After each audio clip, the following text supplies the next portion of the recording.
Well, howdy there, Internet people. It's Bo again. So, today we're going to talk about some news that's been overshadowed by all the other news. Some interesting reporting. At least I think it's interesting. It is now being reported that President Trump began accepting his defeat weeks ago, talking about it with his closest confidants, even making plans to take him and his staff down to Mar-a-Lago. It's interesting. So the only reason that he's been putting up this fight for the last, couple weeks is to cement his image as a fighter, to appeal to those, his most loyal supporters.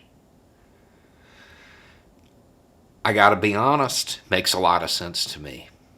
Trump's all about branding. We've known this the whole time. We've talked about it over and over again. That's what he's really good at, is branding. And when you view things through that lens, a lot of stuff starts to make sense. Just this idea that he wanted to cast himself as somebody who would fight to the end. That's why Georgia was so important. That's why I made that call. He had to flip one, even though it wouldn't change the outcome. If he could flip one state, it would show that he was a fighter, would help his brand. Really makes sense. It explains so many of his actions. At the same time, let's consider something else. If he knew weeks ago and had accepted it weeks ago, that means that all the damage that was done undermining faith in the democratic system in the United States was done for nothing, just to assist in him building his brand. Beyond that, all the people who gave him money, he took it knowing that he was leaving, that it wasn't going to do any good. If this reporting's correct, that's what it means. Beyond that,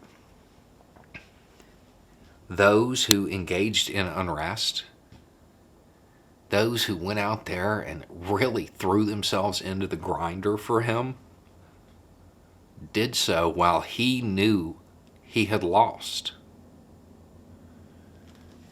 What about the people who attended rallies? Maybe caught something while he knew he lost. All just to build his brand.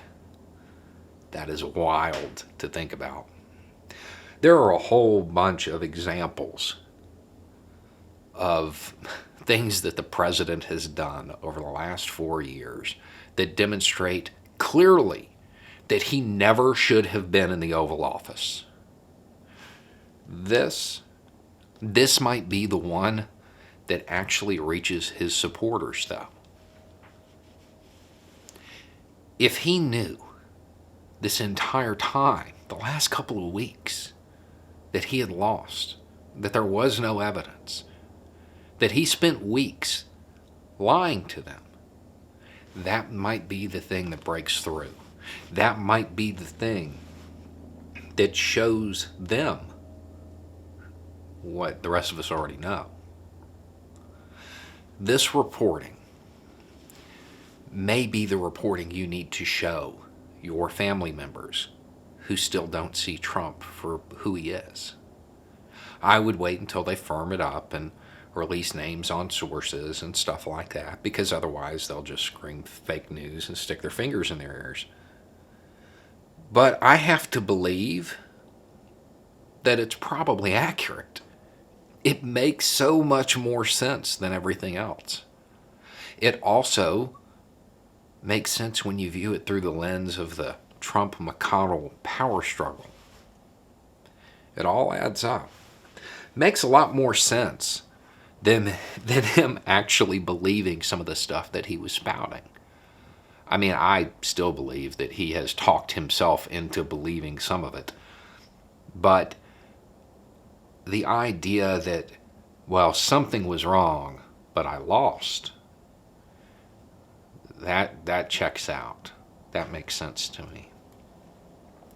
And I think it might be something that your red hat family members need to hear, need to read for themselves. Anyway, it's just a thought. Y'all have a good night.